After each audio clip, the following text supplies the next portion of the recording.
me and said to his attorney, said, "I want this guy to play me in the movie version of the life story of Jimmy Hoffa. of Jimmy Hoffa." That's great. Yeah, and his attorney was Frank Regano.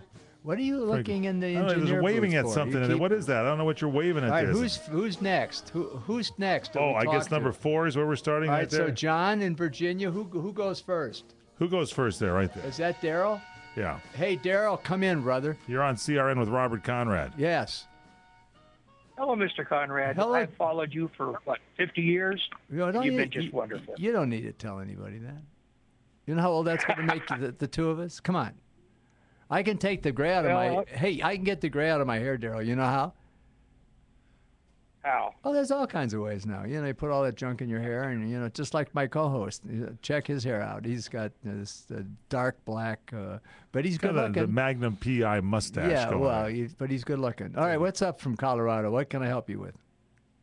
Hey, I was watching a show on Black Sheep, Yeah? the Hawk flies at midnight, Yeah? and I'm retired Air Force.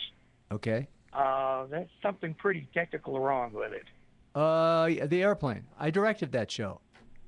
Is that what you're going to talk about? I saw that. Is that your critique? Mm-hmm. Yes, sir, it is. That's the only thing I see wrong in that program.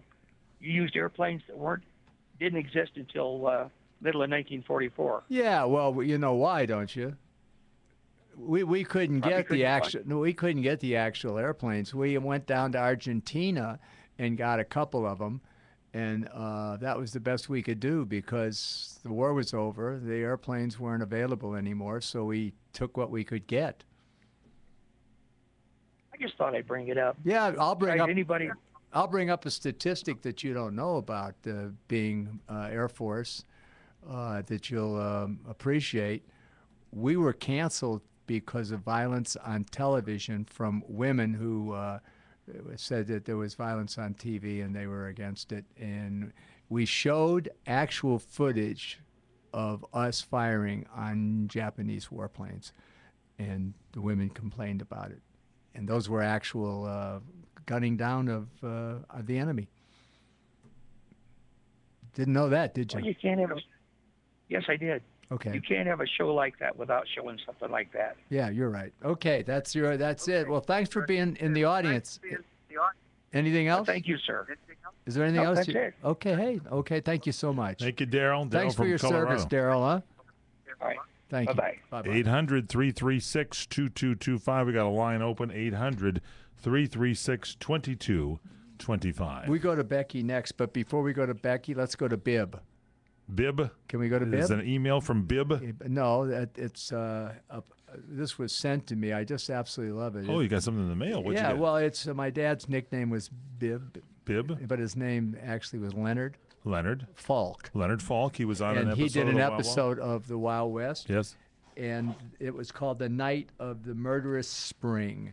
And here's a picture. I'll give you this, and you can show it to our audience. We have our cameras going, by the way. You can go to our website anytime after the show and check out crntalk.com and hit YouTube, and you can see the studio cams working there. Is that your dad, That's Leonard? Bib Leonard Falk, yeah. That's Bib. And then flip it, and you can see the two of us together. All right, so that's Bib. That's Bib, and then Duke. Good-looking guy. He's shooting a gun there. He was a good-looking guy. That was one of his problems.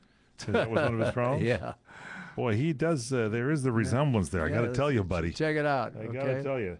Check that out. You look at that. There we are. Looks, and now here they are together right there. And then after work, we'd go across the street to the backstage, and all hell never broke loose when Dad was there, actually. It was a little more reserved, huh? It was more respectful. Now, he had some miles on him then, but it didn't show. No, it didn't. All right, thanks. So I'm going to take that home and show it to the grandchildren. Very good. So Grandpa, I took him to dinner last night. They didn't behave. They didn't behave? No, one of them had to take a shot. Oh, what does that mean? Huh? What does that mean? Take a shot? One of them had to take a shot. I'm with you on that. I want to thank you, Courtney, for the coffee. I appreciate that.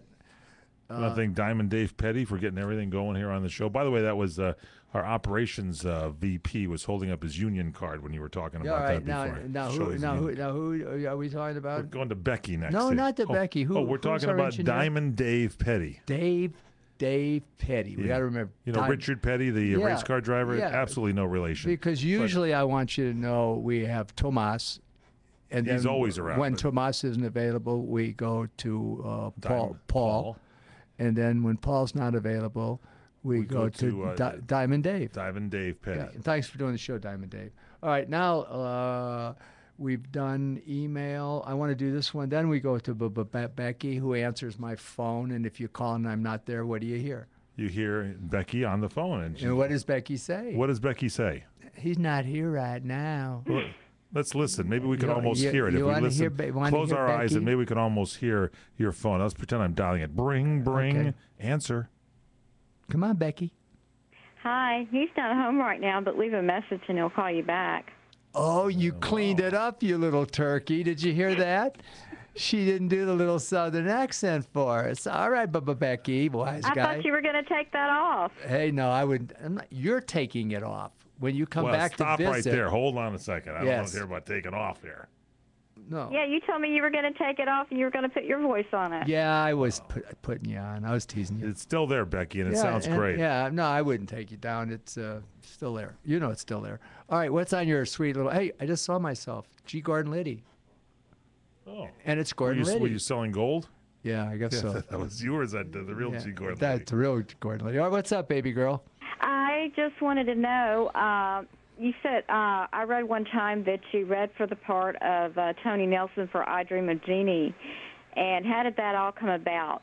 I got the part, actually. You got the part of Tony Nelson? Yes, I got the part. And then I found out that I was to be billed second. Uh-oh. And that I would be in the show getting second billed. And I thought to myself, well, I got the role. Why would I want to step down to second in this TV show? So I told my agent at that time, and he went, what? I said, He said, do you understand that this is the beginning of a career? And I said, it's the beginning of a commission for you, and it ain't going to happen. So that's what happened. But Becky, is there anything else on your sweet mind? No, that's it. And both you and Mike have a great weekend. And you too. And you have a good weekend with you and your lovely husband. What's his name? Jerry. It's still Jerry. It's good. Yeah, it's still Jerry. Change the name. All right. Thank you, Becky. I love you. You know that. I know. I love you too, sweetheart. Don't tell Jerry. Bye-bye. Don't tell Thanks, Jerry. Becky. Okay, there she goes. Okay. We'll be She's back. not going to tell Jerry. I don't believe so, but I think he was listening. We're in trouble. Hi, I'm